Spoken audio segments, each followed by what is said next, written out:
Hey everybody, it's Ed. Before we start, I've got some Patreon supporters that I want to thank. Sue Grubbs, Todd Bacon, and Tyler Johnston. These three folks signed up to support the podcast on a monthly basis, and I really, really, really appreciate it. Thank you very much. If you want to learn more about monthly support or one-time support, you can go to mountainandprairie.com/support. Thank you very much.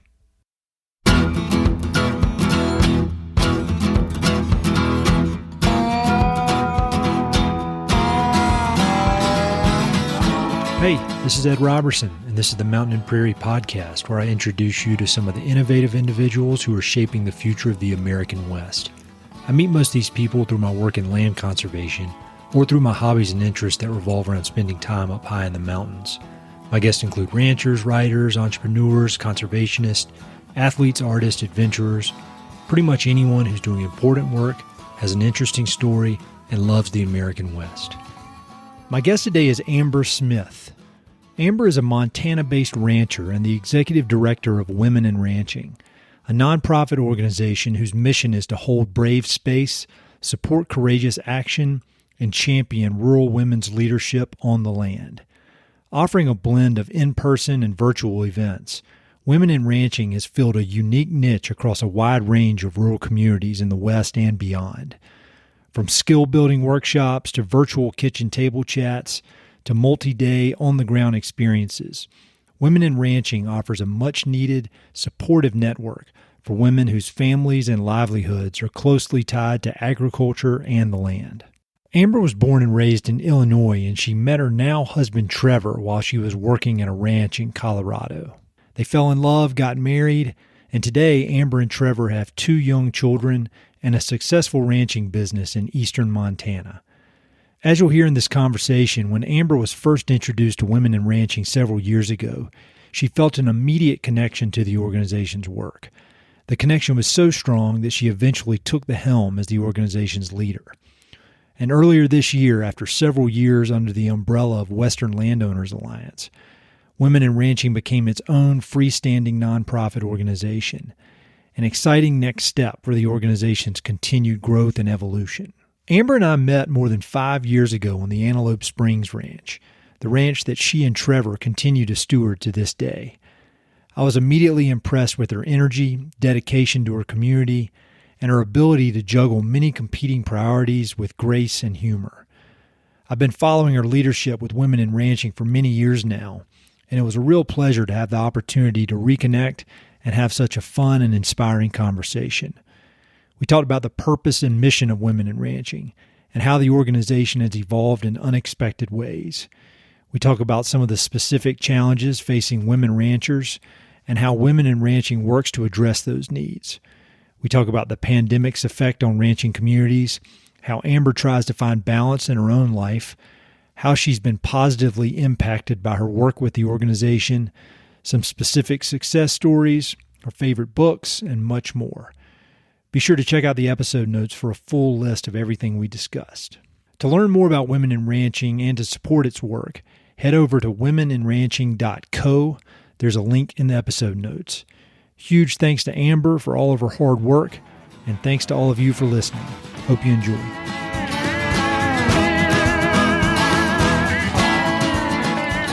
Amber, I am so happy to have you on here, and it's crazy how you and I met many years ago, kind of doing different things in our lives and careers, and now here we are on the podcast of all things. But I'm super happy that you took the time to join me, and so I was thinking maybe the best way to start is just to talk about Women in Ranching and how that came to be, because it's such an interesting story from its beginnings years ago to where it is right now.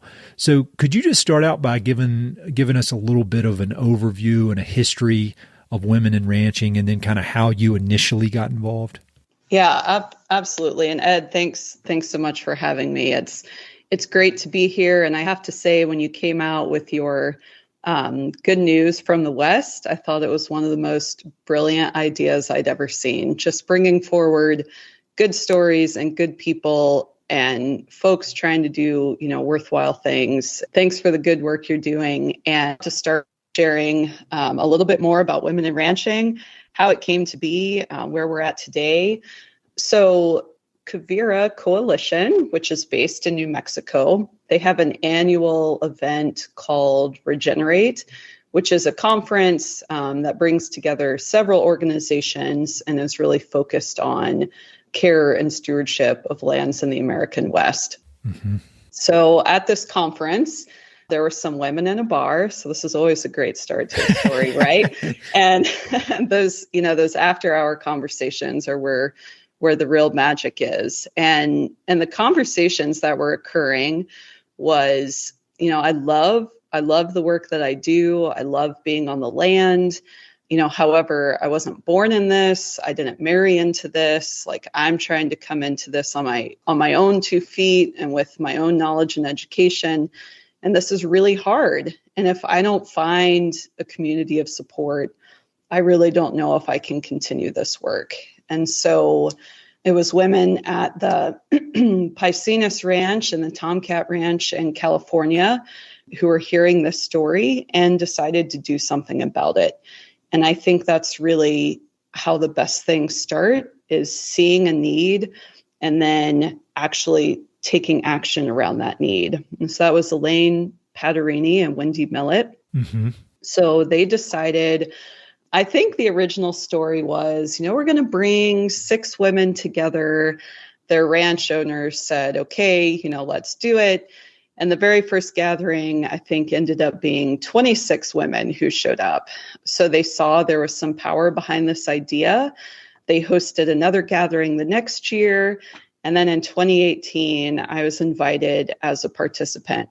Now, at that point, I had been in agriculture, for 17 years. I did not grow up in rural America. I grew up in Decatur, Illinois, actually. And when I met my future spouse and introduced myself as, I'm from a small town in Illinois, his comment was, "Oh, how small?" I was like, I don't know, Decatur's like 89,000.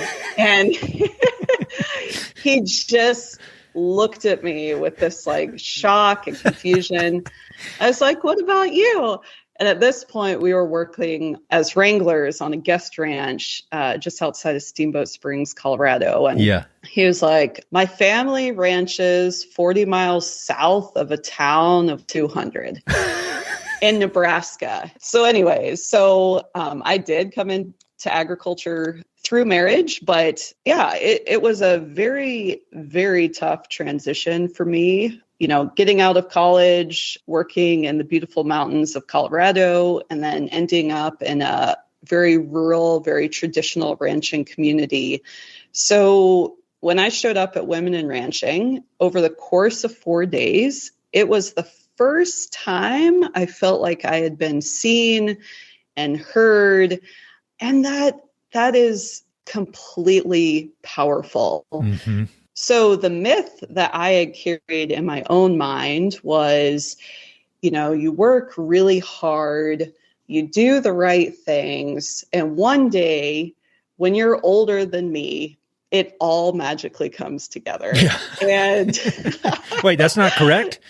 No, Ed, unfortunately, like the bullshit narratives that we carry inside of ourselves, if we don't acknowledge them and choose to change them, they can burden our actions, our activity, our thoughts, the way we relate to ourselves, the way we relate to other people, the amount of risk that we're willing to take.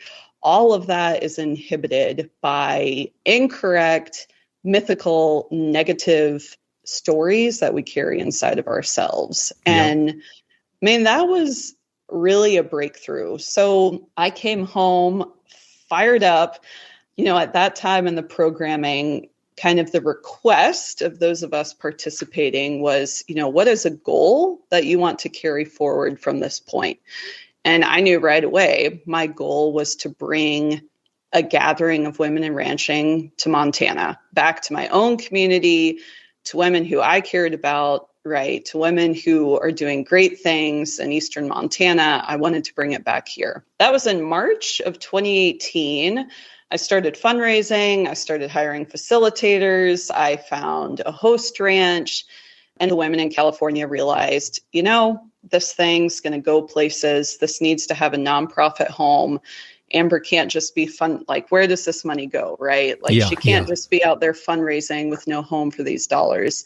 So that was when Women in Ranching was signed on as a program to the Western Landowners Alliance. And Ed, I think recently you featured Leslie Allison, the executive director of Western Landowners Alliance. And so after we hosted the first gathering in Montana, which was the fall of 18, I put a plan together. I called Leslie and, I was like, there's a lot of power behind this. Mm-hmm. I would really like to keep doing this, but I want to be an employee. Like I just can't volunteer my time. Yep. So Leslie and I had a great conversation on a Saturday, which eventually led to me being hired on to the team in January of 2019. When we became part of the Western Landowners Alliance, it really expanded the reach of Women in Ranching. There was already a great group of ranchers and, women ranchers and supporters who were part of Western Landowners Alliance. And so we, over the course of that time, we hosted gatherings in Montana, Colorado, New Mexico, California, Wyoming. And when you take something and start growing it and start seeing the people who show up and start seeing the energy, it was really awesome. And I am so grateful for my time at WLA and the support and the enthusiasm of the staff and the board to continue, growing Women in Ranching. One quick question before you talk about the kind of the evolution and the next step. I'm just trying to understand why, what made it so special? Because obviously, this wasn't the first time that there had been gatherings of women on a ranch. And so, there was something very unique that happened at the first and the second, and then was able to kind of continue through as you did more and more of these things. And it seems like there's this, from my external view, it seems like there was something almost like magical happening there. And I don't can you pin down what that was? I would guess it comes down to the people. It obviously does, but how did you have all these people, 20 plus people and event after event after event, and maintain this really cool energy and a productive energy? What was so special about it? Yeah. So, when you create a space and invite folks to show up as whole humans, and this is something, my husband and I on our ranch and in our work the last 15 years, we've been practicing holistic management. Yep.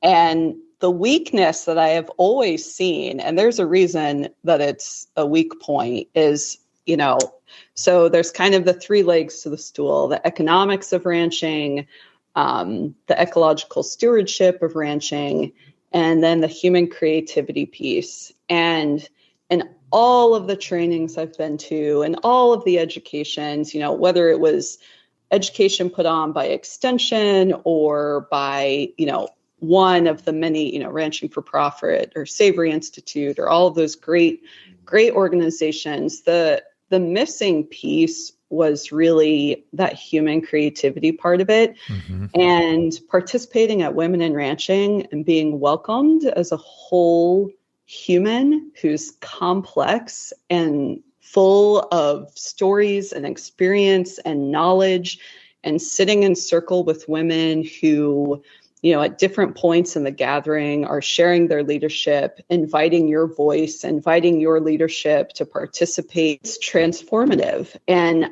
I think as a society, in my mind, it's bringing back that traditional village piece, and the power of storytelling and the power of being with instead of always doing something about. Typically you show up to a ranch event or an educational event hosted on a ranch, and the purpose is education, right? So you have a knowledge expert who is sharing their expertise with you. You are taking that expertise. And I mean, this is Western dominant practices, right? This is how we do in our universities. This is how we learn all the way down from when we're really little kids. And at Women in Ranching, it was just different. The invitation was for all of us to be together at the same level, being facilitated by women who the purpose of the facilitation is in drawing out the wisdom and knowledge and expertise of the group, believing and supporting what the women have to say and how they're showing up, and then connecting them across that peer group. And so it's not, here's our knowledge expert holding the space and holding the room, and we are all taking the knowledge and going home and applying it. It is really, here is a community, here is a group of folks who want to support you and the good work that you're already doing. And then how are we connecting you as a group so that whether I am looking for someone to help me with my colt, whether it's wanting to buy a stock dog, whether it's wanting to share in the pains of the burden of the hearth, which women are always carrying all of the things that are typically kept hidden, particularly in our communities. Women are holding all of that, often in very isolated places.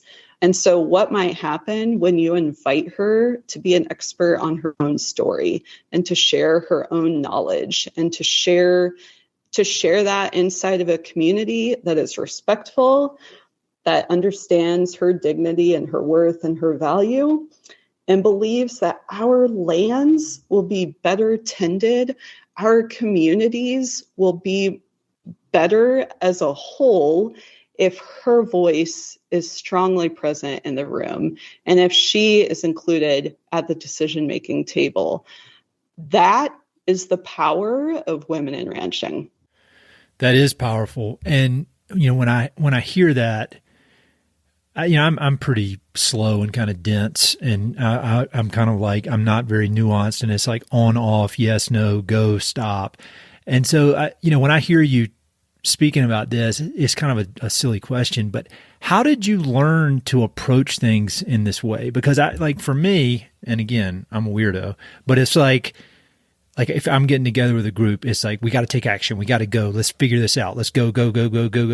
And that, there's a time for that, but what I'm hearing you say is we just, there is a lot of benefit to allowing space.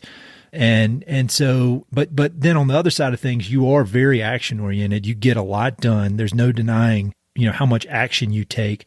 So where did you learn how to kind of lead a space like this where everybody can just, are focused on solutions, but also just slow down? It's a dumb question, but did you read books? Did you have mentors? How did you learn how to be a leader of something like this?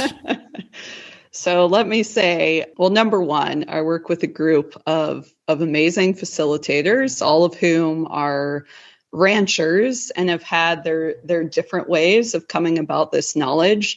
But for myself, while I was living and ranching with my husband in rural north central Nebraska, I spent 5 years as an activity director in a nursing home, which was one of those, I was looking for work, and all that I ever saw available was either a grocery store, working at the hog farm, or working as a nurse at a nursing home. So I went back to school after I had gotten a 4-year degree and couldn't find work in a rural community. I went to a community college about an hour and a half away from the ranch and got a CNA license and a medication aid license, started working at the nursing home. The social worker went on maternity leave, so I did her job for 16 weeks. And then they ended up needing an activity director and hired me for that role. And spending 5 years with our amazing elders, and all of whom were ranchers. Every single one of them had been a rancher, had a ranch, or, married into ranching, raised their families on the land. Yeah, it was a really special 5 years for me. I honestly think back about that time. I mean, very regularly, I would say weekly, and learning how to hold space for people in our society that our society has deemed no longer valuable because they can't work and they have no credible work output. Yeah. Being able to sit with them and learn from them, listen to their stories. And I just developed all types of different programming to really help bring forward their knowledge of their time period. And so one of my favorite activities I would do was called Reminisce. And we would spend an afternoon where I had gathered up magazines from like the 1920s, the 1930s, the 1940s. And I would read little articles, show them some of the pictures, and then just allow them to tell their story. And we would just sit in group and tell story after story. We would go out on the patio and eat watermelon and tell story after story. So I would say, honestly, it was the elders in rural Nebraska that helped me learn how to hold a space that is respectful, that is full of dignity, and that really acknowledges in a joyful way the value that each of us has in our communities. That's really cool. And I think it's a cool story by itself, but I think for people listening, it's just another example that comes up time and again on this podcast of people who end up doing these really neat careers. They've had this long, like if you look in the rearview mirror and you look at all the experiences that led to that, a lot of them by themselves wouldn't seem that connected. Like working in a retirement home doesn't seem directly connected to working with women and ranching, but it's perfectly connected. And it gave you these unique skill sets that allow you to do what you do now. And I love that. And I'm trying to figure out a way to consolidate those kind of stories, because I think people who are like, you know, looking for the work they're passionate about and say they're 25 years old, like you just can't know where it's going. All right. So I want to get back to women and ranching. You've got all this positive momentum. You're building this kind of coalition of people that are really into what you're doing. You're making change. You're creating this space for people that leads to action. It's kind of this perfect mix. You got great momentum. And then 2020 spring, the pandemic hits, and that shuts down everything, but especially in-person gatherings. So talk to me about Women in Ranching starting in March 2020. Yeah, so we were, ramping up for another great gathering season on host ranches. The pandemic hits, and what's interesting is I had donors, for the last couple of years leading up to that saying, in-person stuff is really expensive, and have you thought about doing things virtually? And I would push back pretty hard on that and say, so you're telling me rural women who are taking care of and bettering our rangelands, raising the next generation, feeding their communities, that we can't pull some resources together and get them in person? Like, give me a break. I love the question way of getting that point across. That's very powerful. So then here we are in this situation where you can't safely gather in person. So I started building out this idea. Well, what if we just bring the women who would have been on the ranches? We can do these small couple of day workshops virtually. And I really had a hard time believing busy outdoor oriented people would make time for that. Yeah. And so we really started out hosting what we called our community check-in calls. And at first it was just, everyone was disoriented by what was happening. And there was, you remember, right? Like nobody knew what was happening. It was a scary time. And so we would just get on a Zoom together. I think the first week we had 6 people show up. The next week we had 20 people show up. And it's like, oh, all right. So actually outdoor oriented, land management people will get on a Zoom call for the right reason. So we started out pretty light, just doing these facilitated community check-in calls. And then that fall, we hosted our first Confluence, and we had, gosh, I want to say 170 women register. Wow. We had musicians, we did physical movement practice together. We had some amazing, just really amazing keynotes that first year, Nikki Silvestri and Robin Wall Kimmer. And it was fun. It was really fun. And to the point that the donors had been making, you can change the equity of the opportunity, you can change the access.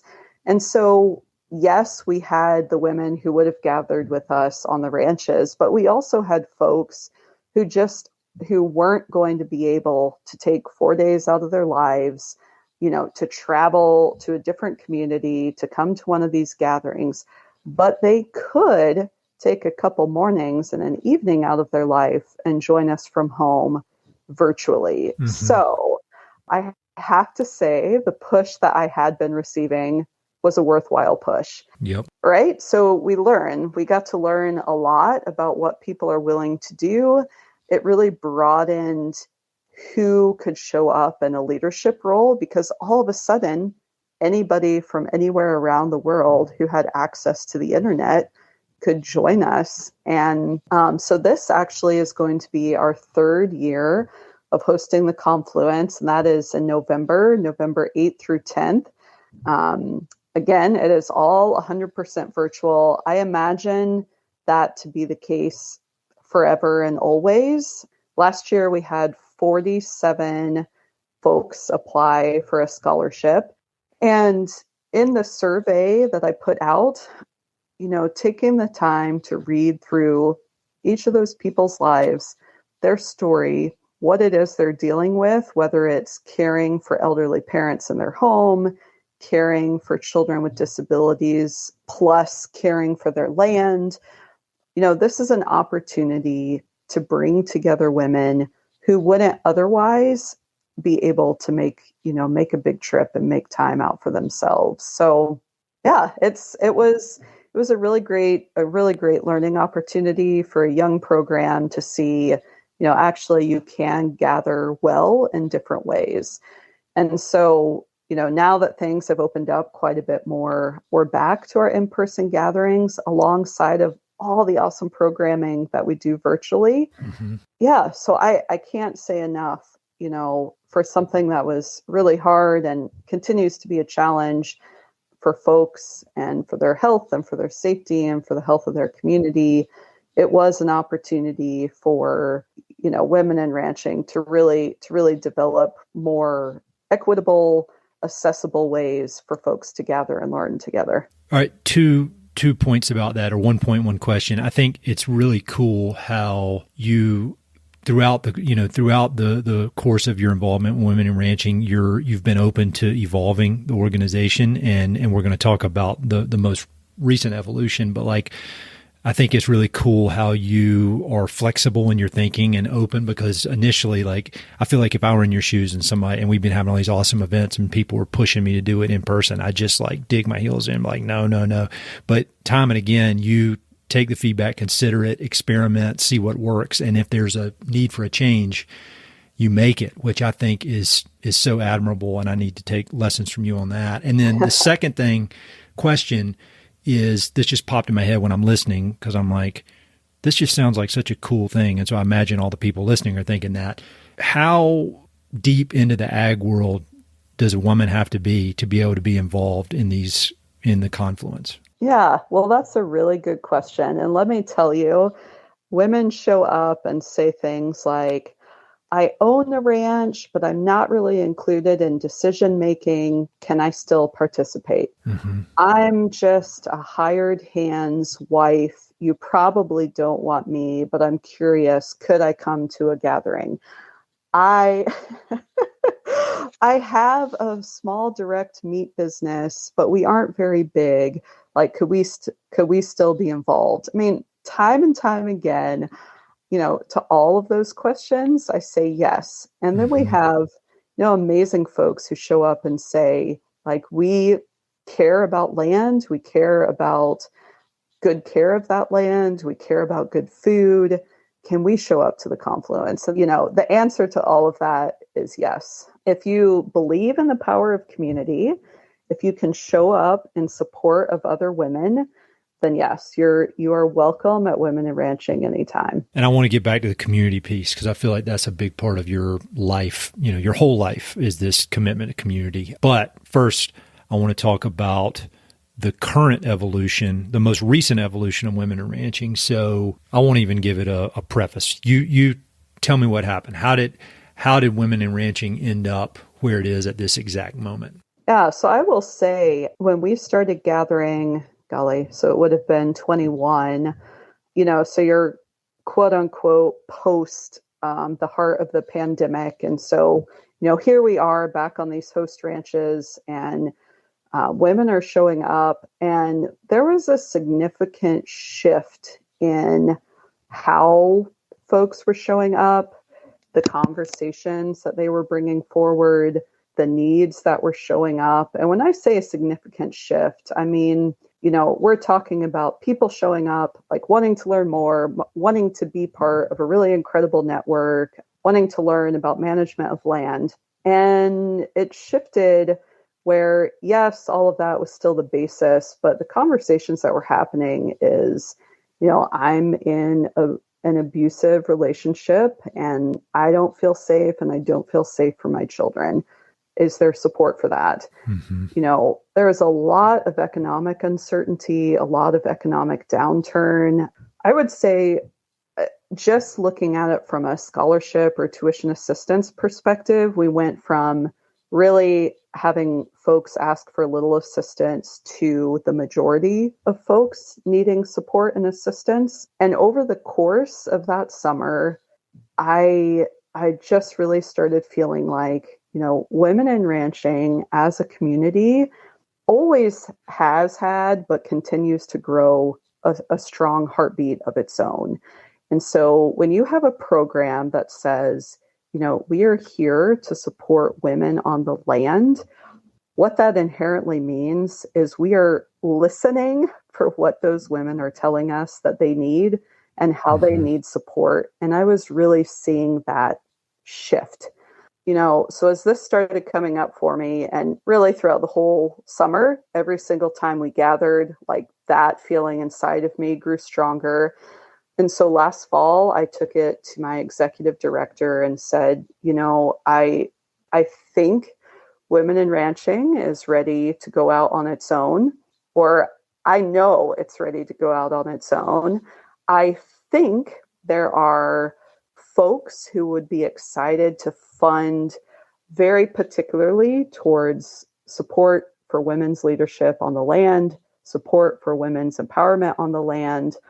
And I feel like as our own organization, we're going to be able to clarify who we are, what we're about, and the type of folks who are going to partner up and support us. And, that was tough. I mean, everyone at Western Landowners loved Women in Ranching. They appreciated me being a part of the staff and a part of the team. Mm-hmm. So we just let the conversation unfold from there, right? So it started with Leslie and moved to the board and moved to the staff. And this past June, we launched as our own organization, which is really, really exciting. We launched with support from Western Landowners Alliance and from the women in the community. And it feels really good, So something that started as let's say a very basic request, right? Like, I'm a woman caring for land and I need support back in 2016. And now here we are, in 2022, and we're standing as our own organization ready to continue that good and important work. Question for you. I just kind of went out on my own with this podcast, and I remember, and this podcast is nothing of significant compared to what you're doing. I'm not trying. That's the only comparison there is that I went out on my own, and I remember the first morning when I didn't have to go to the real job and didn't have to check real email and work email, and I sat down and I was all excited, and then after 30 seconds, I was like, Oh my God. Like, here we go. Yeah. Like burn the boats. Here we go. And, what was that first morning like when you were, on your own, no longer under the awesome umbrella of WLA? Talk about that. Yeah. So, I will say prior to this, I experienced it even from the perspective of our ranching business. We had been working for an organization, and then my husband and I took on the lease of the ranch and built our own custom grazing business, Terroir Land and Livestock. And there is a real difference in like the amount of effort and activity and build up towards change, right? So all of this communication, all of these players, like keeping everybody on board, re-explaining yourself over and over to ensure like you keep the folks in support of you who need to be in support of you. Then you get to launch point, you get to the other side of launch point, and then you get to look yourself in the mirror and say, shit. Here we are. So I knew the inevitability of what was coming, and certainly there were moments where I took a breath and it's like, okay, well, here we go, right? Like you said this thing should be its own, like you got it to this point. And now comes the rat race, or what can feel like a rat race of, where's the money? How much money do we need before we can bring on staff? Well, until we get to that point, like who are the contractors we can work with? How can we make sure, we can sustainably keep everybody paid? The fun of describing this program to insurance, the absolute. I was on a call with a lawyer this week, and as her and her teammate listened to what we do at our circle, she's like, and you do this like all over the West? It's like, yes. She's like, so you're talking like different locations, different landowners, different participants? It's like, yes. And she goes, I see why you need support on this liability piece. Like, it's been really fun, and I definitely have a vision of, I think, at least Amber Smith, who exists here today with the knowledge she has, I have a sense of where I can take this and at what point it will be handed to the next person. My sense is that will take 5 to 7 years. And we all know if you think it'll take 5 to 7 years, it will probably take 10. Yeah. So, yeah, I'm really thankful I had been through the process of like working with a landowner, putting together a lease, going through all of that conversation, building out a custom grazing business, like working with all of those folks that it took to get that done. Knowing how that looked and felt and where we are like 5 years into it, it's really nice I had that experience before I tried this with women in ranching, because again, there are people who can start things. There are people who can sustain things. It takes a very, very special person to lead things through change. Yeah. And then like the other side of change, that's a hard place to be. It's an exhausting place to be. It can be a lonely place to be, but it's also a really exciting place to be. So I don't think you're wrong about the podcast. I mean, whether you're running a nonprofit, whether you're running a ranch business, whether you're running a small hardware store, no matter what it is, when you're creating and building something, seeing it through change, helping it to its next growth point, to me, that it's all the same thing. It might be a different thing you're moving around and working with, but the energy and the knowledge and the skill and the ability to collaborate and partner, that is the same no matter what sector, what industry, what kind of business. It's the same. And it's special people who can see things through really tough stuff. Here's a very specific question for you. And again, I say, and it's not a joke, that this podcast is very self-serving, because it's just, I'm trying to get useful information that I can apply to my own life from people like you. And you strike me as very calm and even keeled. Like, we were having some crazy internet issues with this thing, and you didn't even get rattled. You just solved the problem. You know, you in your ranching business, I've been to your place, and when I was there, it was a unbelievably dry stretch. There was smoke everywhere. You know, you guys have been in a drought for quite a while, and then you're building this business, this nonprofit business up on your own now, and so there's no way around it, unless you're secretly a robot, that you feel overwhelmed at times. I mean, I couldn't imagine that you don't. Maybe you don't, but if you do feel overwhelmed at times, and you're a mother, you got awesome kids, you got an awesome husband, you're a community builder. How specifically do you have, like, specific tactics for dealing with being overwhelmed? Like, is there something, like a mantra you say, or like some technique you've learned? Because that's one of my biggest problems, and I'm trying to figure out how to deal with it. And I know there's not a one size fits all, but how do you deal specifically with being overwhelmed? Yeah. So let me share a little learning that I was having supper. Gosh, this was probably 3 years ago, with a gentleman who owns the land that we steward and care for. And my comment was like, you know, with the kids and with the ranch, it's really going to be hard to find balance. And he laughed and he's like, yeah, I don't think there's ever a perfect point of balance. I think you give your energy towards one thing, and you know you're going to have to shift your energy towards another. Just do the best with each of the things, and it's never going to be balanced, Amber. And that is absolutely 100% the experience that I've had. Mm-hmm. You know, I try to give 100% of my focus to one part of my life, and then it shifts, right? So this weekend, I'm heading to Bozeman to have conversations with some potential funders and yada, yada, with some friends and supporters of women in ranching.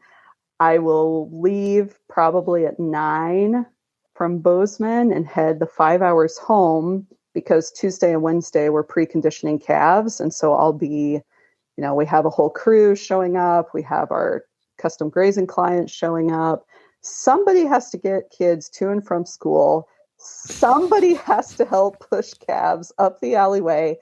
And Ed, somehow somebody's got to make lunch and host people, right? So, like, I can guarantee you next Tuesday and Wednesday, Women in Ranching will receive none of my energy, and Antelope Springs Ranch will receive all of it. So, yeah, and I feel like I've heard you talk about this on your podcast, is doing the block timing. Yes. You know, really setting down. I am getting better and better at that. One of the tricks is, if I have to get something done or get some copy put together, or tighten up a newsletter, you know, whatever it is, do not open your email. Email is the worst at draining you of productivity. Like, I can spend a day answering emails, you know, that needed answered. They probably didn't have to be answered right away. And then I get to the end of the day and think, did I accomplish anything? Yeah. So I don't know, Ed, if you're looking for the secret sauce to balance and zen in your life, I do not have it. I don't think there is one. I think anybody that says there is one is selling something. But I'm with you. I think the 100% focus that shifts from one thing to another in as big blocks as possible. But also, I'll say I've been the recipient of one of your Antelope Springs lunches. And if I had it, like, it was so good, and it would have taken me like 5 days to do that. So the fact that just gets squeezed in, I'm impressed with that. Yeah, I've been thinking, all right, how many coolers do I need to load? Where am I going to buy food? Because it can't happen on the way home. You know, it's, but that is so honestly typical of a woman's brain.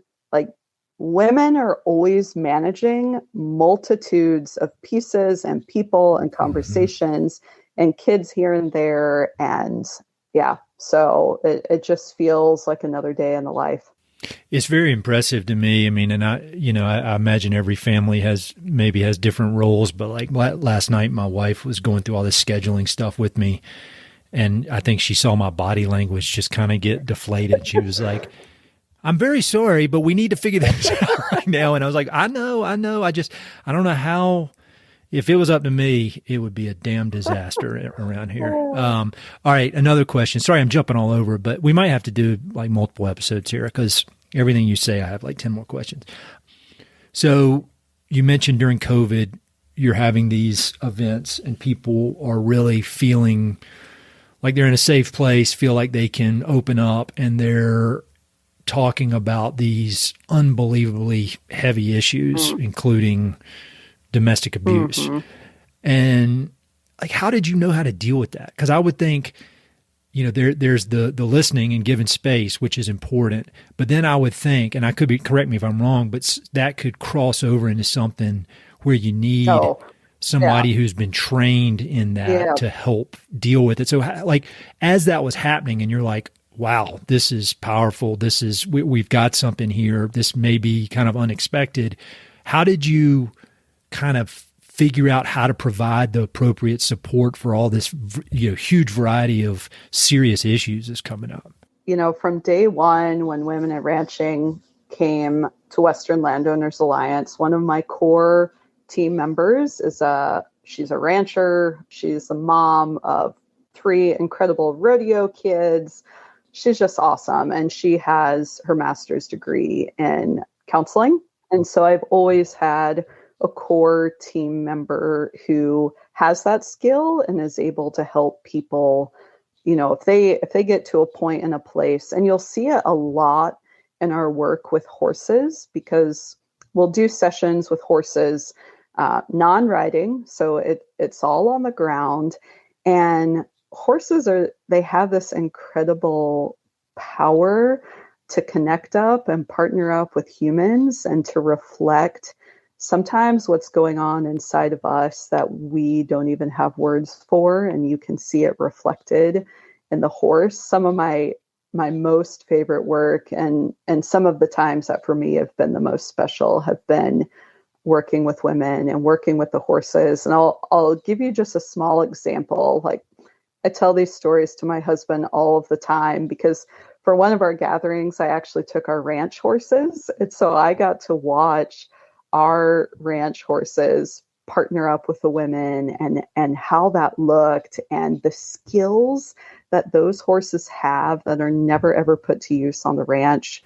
I think it's a pretty cool opportunity for the horse as well to be stepping into a new thing. But we're doing this activity, and it was one person at a time. And then I'd ask the group, I need two witnesses to like stand and walk with this woman as she's going through this process. And so it was myself and three women. And the conversation was like, what is a goal? What is something that you would like to change and set up for yourself? And so you'll walk with the horse and state the thing. Okay, if you accomplish, like, in order to accomplish this thing, what is one action you're going to have to take? It can be really small, it can be really big, but can you name one action you'll have to take? And so then we walk with the horse to the next area.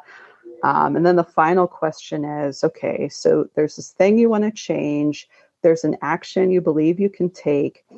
If you've taken that action, can you tell me what it feels like to live into the result of that action? And so we had the women like go through the horse herd, pick the horse they want to partner up with, put the halter on, do this activity. And I had one person in particular, she stated her goal. She tried to walk and the horse wouldn't move. And I said, is that a believable goal for you? She said, no. I was like, okay, all right, let's start again. So we worked with her, for at least a half an hour. And when she finally got to a place with a very simple goal that she believed, the horse picked up and walked with her right away. Whoa. And I personally, I would not have had the courage to call her out and say, that goal sounds kind of hokey, or I'm not sure But what the horse was showing all of us, including her, was like, if you don't believe in this goal, like, we're not going to support you in setting it. Let's set a goal that you can believe in. And I mean, you'll see the horses when a woman is, when there's something really big that comes up for her and she's working through and she's walking, that horse will get really quiet. The horse will match its stride to the stride of the woman.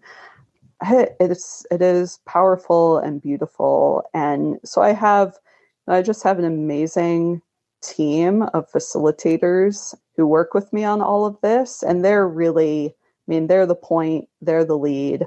I'm just there to help organize and keep the thing moving forward. And we are working on our next gathering, which is going to be down in Colorado, October 3rd through the 6th. We have a growing waiting list, so that's all I can offer right now is to add your name to the waiting list. But as we're working through the call, actually, basically the facilitators, they've worked enough together now.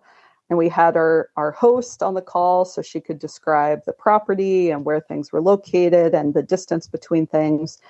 I basically just sat on the call and took notes. Like, they've got this. So, it's taken quite a bit of time. It's taken years, and COVID was difficult, right? That kind of stymied our process there for about a year. Mm-hmm. But still, it has taken years to put together a group of women who can fully trust each other, who understand the skill set and the leadership style and the values that each of them brings. It's pretty awesome. It's awesome to behold, and it's really great to be a participant, and have 4 or 5 women that are holding leadership in this space, and you're watching across the course of these 4 days. I describe the work that we do as a baton relay. So at one point, Beth is holding the baton and carrying the leadership. And the next moment, April is holding the baton and carrying that leadership. And the next moment, it's Sherry. And then there's times where they're working really collectively, right? And so one will start, the next one jumps in. Like, when you get the tapestry starting to weave together like that, it is just fun for me to be in it, to be held in it, to be watching it and observing it and thinking like, yes, in my mind, I have this really clear vision of what leadership can look like, what it should look like, but it's hard. And when we're talking about partnership and collaboration and trust, those words, I think as a society, we think of them as soft, right? Those are like soft skills. It's easy to be done. It makes people feel good if they see those things written down. But in all actuality, partnership, trust, collaboration is difficult work and takes time and takes care. And it takes people who say, no matter what, we're going to continue working on this together, and we're going to face up, stand side by side one another, turn and look at one another. We're going to move through this process. And I feel like in my own life and work on the ranch, when I think about partnership and trust and collaboration, I want to ensure that the relationship that I have with my neighbors, at the very least, is good enough. So when there's a fire on the ranch, they show up and help us put it out. That I can't turn my back on conversations or relationships that are hard, because in fact, I need you and I know you need me. When there's a fire on your place and it's rushing towards your house, you need me just as much. I think that spirit of leadership and collectivism and community is exactly what the world needs a whole lot more of. And what excites me about women in ranching is that every single day in our work and in our activities and with our team, that is the effort we're putting forward. And I get to see that same awesome effort with the board, who's now working to support and grow this awesome organization. So cool. And I'm completely with you about partnership, trust, collaboration. I mean, because and community, because I really just think that is, you take away food and water, and I think the community is probably what we need as a species about more than anything. And it just seems that it can be disappearing. But you were saying that those words sometimes can come off as being soft. And when I first hear them, I know what you're saying, but the interesting thing is I've had some people on this podcast, some former Navy SEALs and combat veterans who do work with horses to help heal these kind of invisible wounds of some of these combat veterans. And they're talking about the same thing. They're talking about you need to trust each other. You need to be you need to have each other's back, partnership. You need to collaborate and work as a team. And so, like, if you just think about kind of stereotypically on one far end of the spectrum with testosterone and tough guy stuff is Navy SEALs. And then, somebody might consider those words on the other end of the spectrum being kind of soft, but it's all the same. It's the same thread. And it is that's what we need. And it's just what we need. I think have you read Tribe by Sebastian Junger? I have. It's been quite a while, but I've had folks, I just shared it out off my bookshelf actually a few weeks ago. So I think that really boiled it down. That was when I really kind of snapped into understanding, I think, the need of shared purpose and community. Another question for you. In my experience, when I'm a participant in something or listening, or I'm kind of this student, I learn stuff if I'm interested. But when I really learn is if I'm the teacher.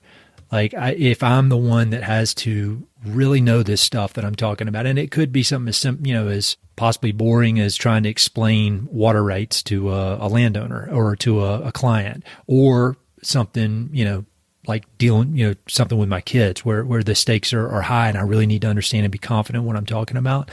And so how, you're the leader. I mean, obviously you've got this great team in place, but you are the leader.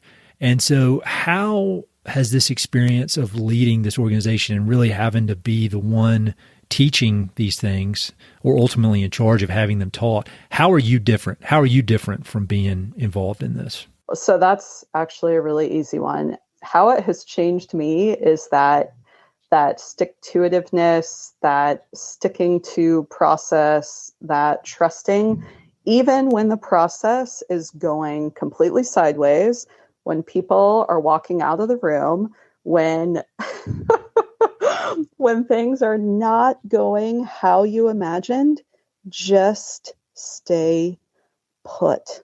You have to stay put. And so actually how I describe it is sitting in the shit pot. So I imagine this giant cauldron of bubbling shit, and I am willing to sit in it because I know we actually are going to get to the other side. The younger version of myself, I had a hard time trusting myself in those kind of situations. And if you don't trust yourself, you certainly don't trust other people. Yeah. Yeah. So it's been, I feel like that is kind of a lifelong journey, but it comes up regularly with women in ranching, and the synergy of my life of being a rancher and being an entrepreneur and having a ranching business and caring for land, the barriers, the obstacles, the intimidating things, it flows back and forth between my work at Women in Ranching, my work on the land, my work in my community. It's extremely synergistic. So back to that, how do you do it all, or how do you have any balance? I think because it's all feeding into itself and providing feedback across both things. Oh my goodness. I can share an example with you recently of working with folks who are new to land ownership and really excited to be in Montana. And we're working with them on kind of a ranch plan. And it got to a point at the end of the day, and I just thought, this can't work. Mm-hmm. And I felt tired too, right? Collaboration and partnership and trust. It's too much. It's too hard. It's asking too much. I'm never going to tell women that again. I'm so over it.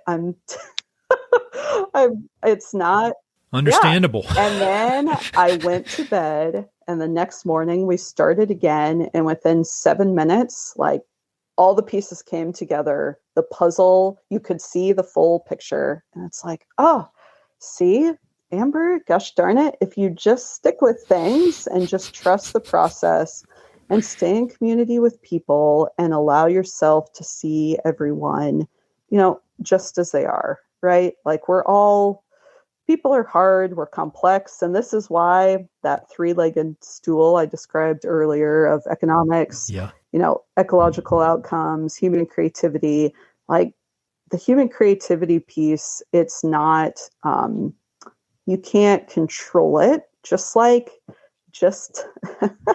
really, just like caring for land. You can have ideas that you're controlling it and you're making change, and certainly you are, but really what you're trying to do is move something forward towards a very specific result.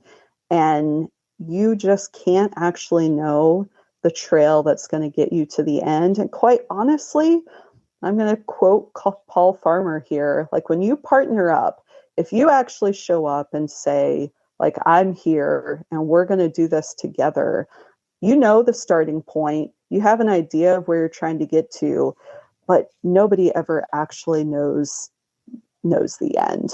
And I mean, that is what is so beautiful and precious about life and about this journey. And I had the privilege and honor of getting to be with people, our elders, who are towards the end of their journey, right? And are looking back on their stories, some of them with a lot of like pride and happiness and a lot of love in their life, some of them with quite a bit of anger and resentment and bitterness and frustration. And I certainly know when I get towards that point, I want to know, like, I know I want to be a part of Group A, right?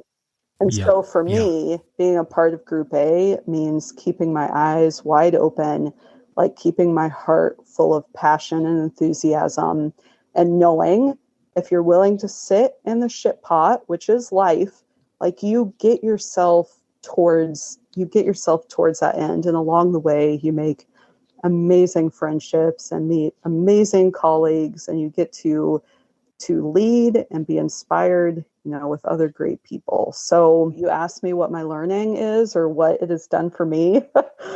Be willing to sit in it. You've got to be willing to sit in it. Are you the Buddha? So let me tell you. I think you're the Buddha reincarnated. I like all these books I'm constantly reading, trying to calm my crazy brain down. And you got it all in your brain. Like, I really think you're the Buddha reincarnated. So that's going to be the title of this episode. Amber Smith, Buddha reincarnated. So let me tell you about the Buddha reincarnated. If you want to spend time with a present day Buddha, I would encourage you to find a porcupine. Interesting. I would not have guessed that. That's a very Buddha-like answer you just gave. Last summer, we went through awful drought. We get to fall, and at one of the homestead sites on the ranch, there's some trees and bushes. And the porcupine, I'm not sure what they typically eat in the fall and winter. Whatever it was that they typically eat, obviously had like low productivity or low expression through our drought, because we had, easily 25 porcupine living at this homestead site, eating nothing but bark and from the bushes and trees. And so my kids and I, we would go to cake cows or go check bull water, whatever. We would get out, and my husband Trevor would head off to go check the water or something.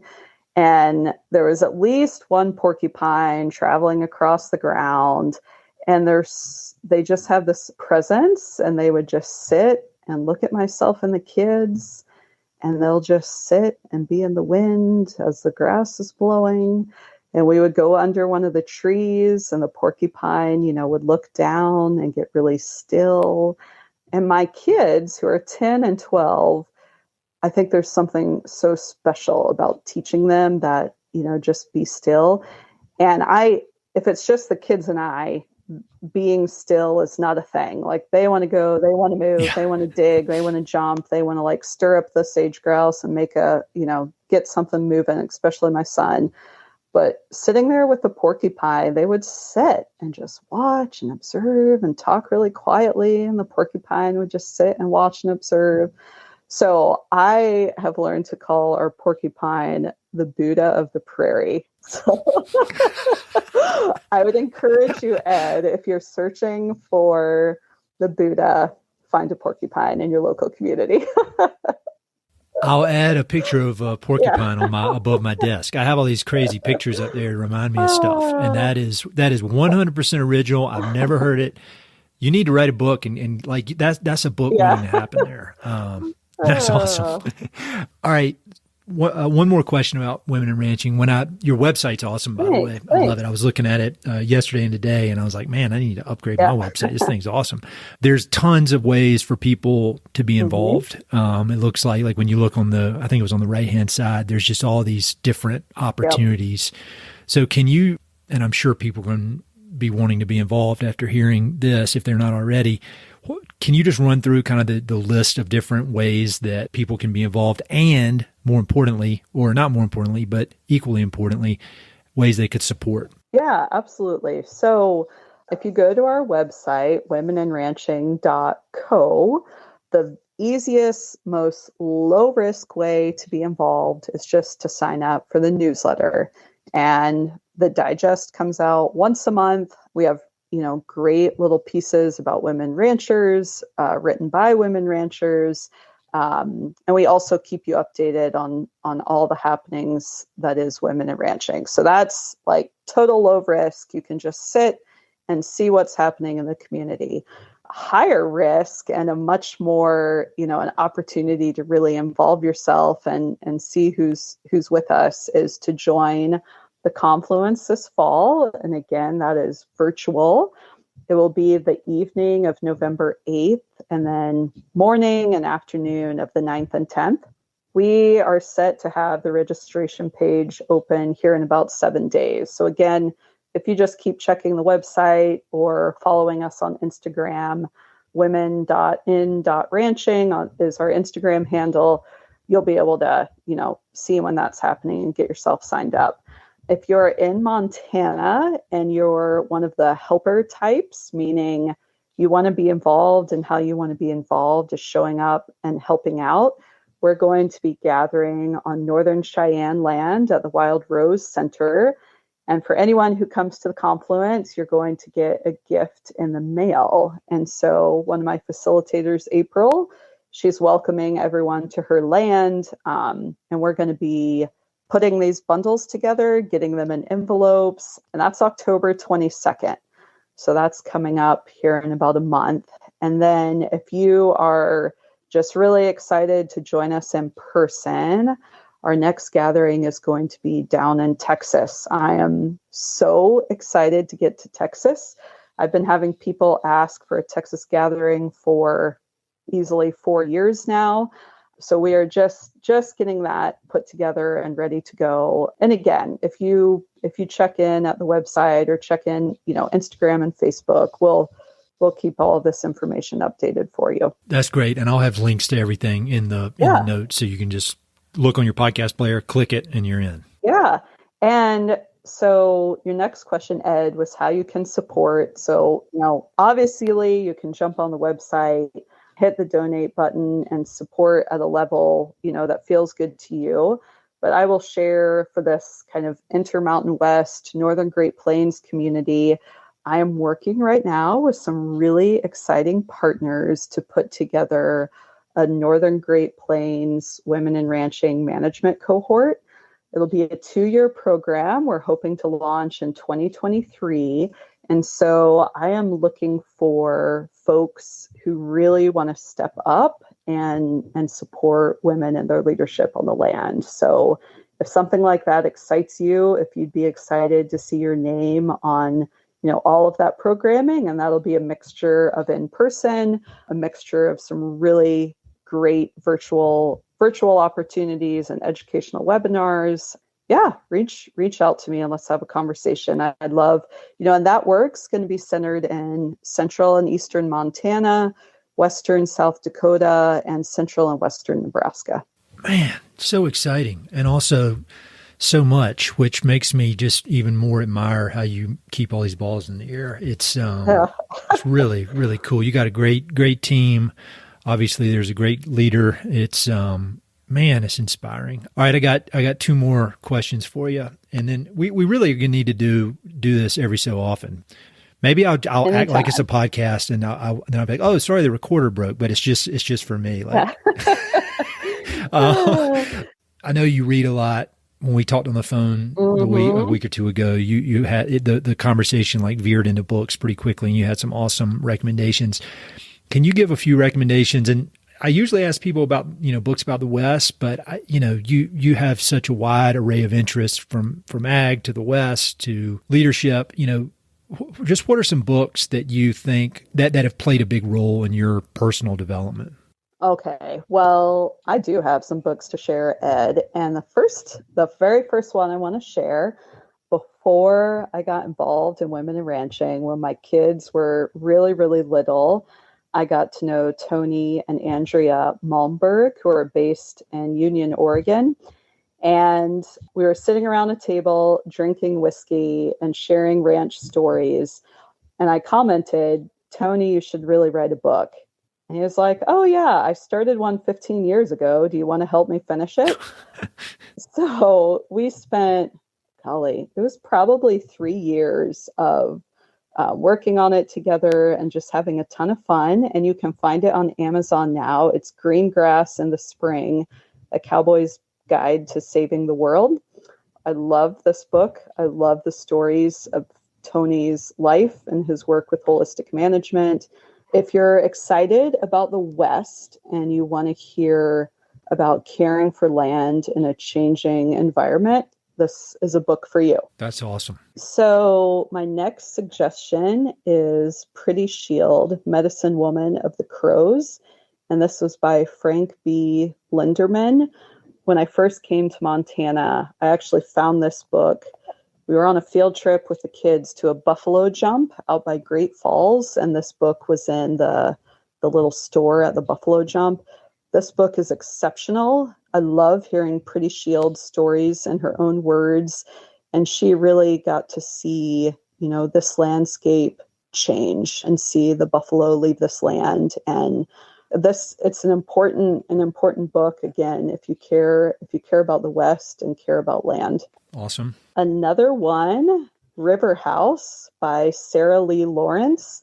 This one was a gift to me. Sarah Lee grew up ranching in Oregon and now has Rain Shadow Organics in Oregon. Oh, yeah, I know she is. Yeah. Oh, yeah. You should read her book, Ed. It's really good. If you're in the middle of ranch family dynamics, being the younger generation trying to come home and figure it out with the older generation, I would highly suggest River House by Sarah Lee Lawrence. And finally, I was caught in a terrible blizzard at Alzada, Montana, which has a gas station and interestingly has a bunch of really good books. So really?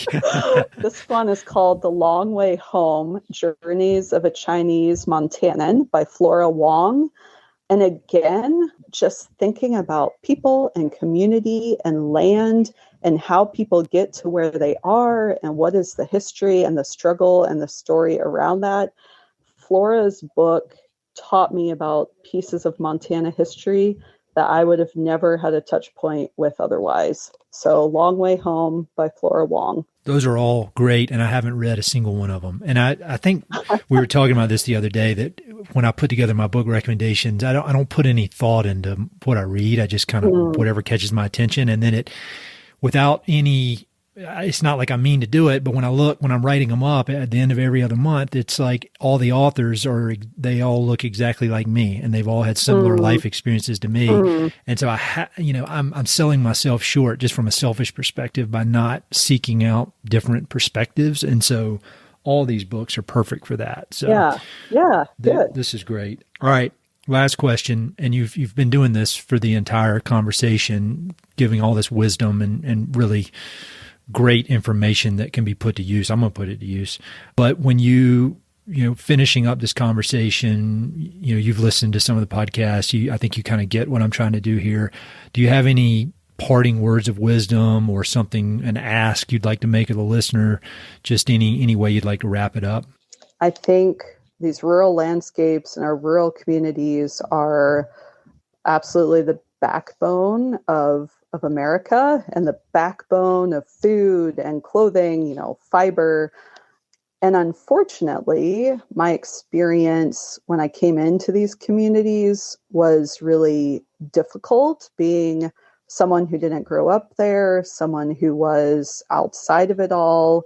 It was extremely isolating. And and it's not just rural. I mean, this is everywhere. But in order for us to move in to a future that is changing, future environment that is changing, and to maintain the values that we care about, which is freedom and ability to take care of our families and ability to move about as we see fit, the only way that's going to happen is if we have new bright minds, we have new entrepreneurial skills, we have new business ideas, and we encourage our children, if they're from these places, to go out into the world and bring new knowledge home, that we encourage folks who are excited to come and be in these communities and really be in community, not just buy land and own it, to really be in community and to show up and to care about the place and the people.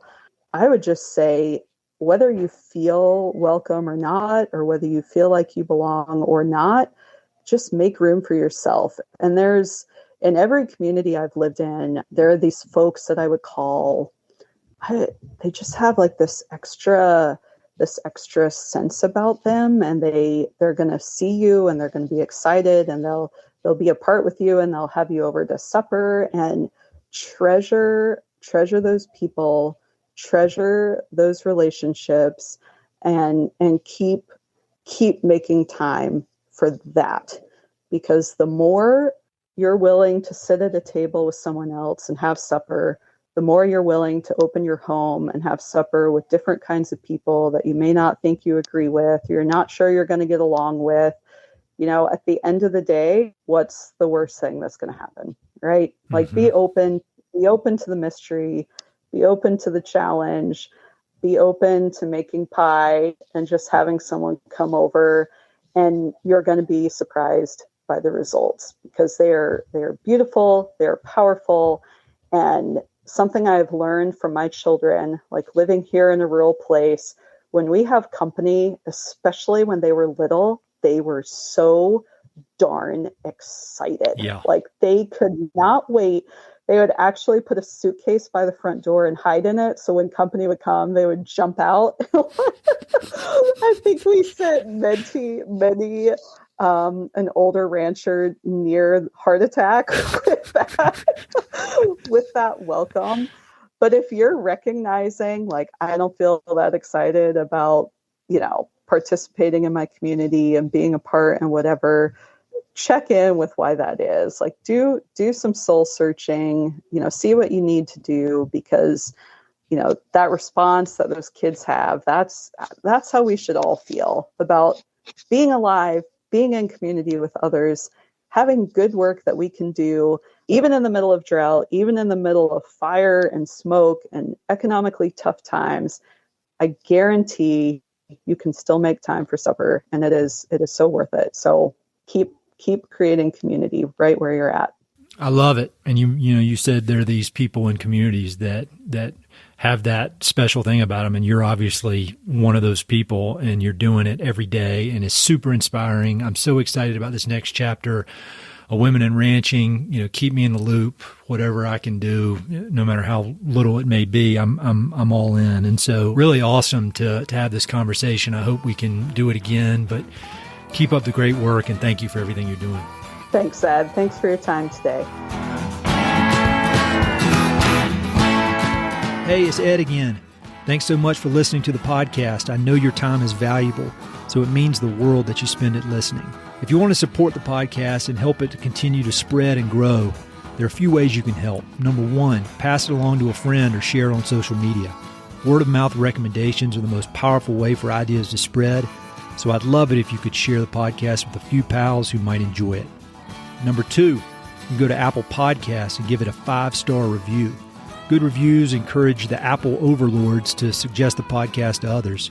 So there's a link in the notes if you'd be so kind as to give it 5 stars. Number 3, you can support the podcast financially via Patreon, and there are exclusive benefits for those who do, including a monthly behind-the-scenes newsletter, Mountain and Prairie stickers, live and recorded video chats with podcast guests, and much more. Number 4, I've also got 2 emails that I send out. The first is my weekly email called Good News from the American West, which I send out every Wednesday. It's only positive news, something we can all use a little more of these days. And my other email is my bi-monthly book recommendations email.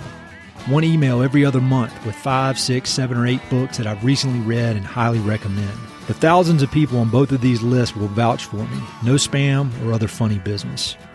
And number 5, finally, check out my online store for Mountain and Prairie stickers, shirts, and coffee mugs. I've got some really cool designs from Western artists with more on the way. So head to mountainandprairie.com/shop to check it all out. I'd love to connect with you. I'm on Instagram and LinkedIn, so look me up on either of those platforms by my name or through the links on my website. All right, that's it. Thanks so much for your support.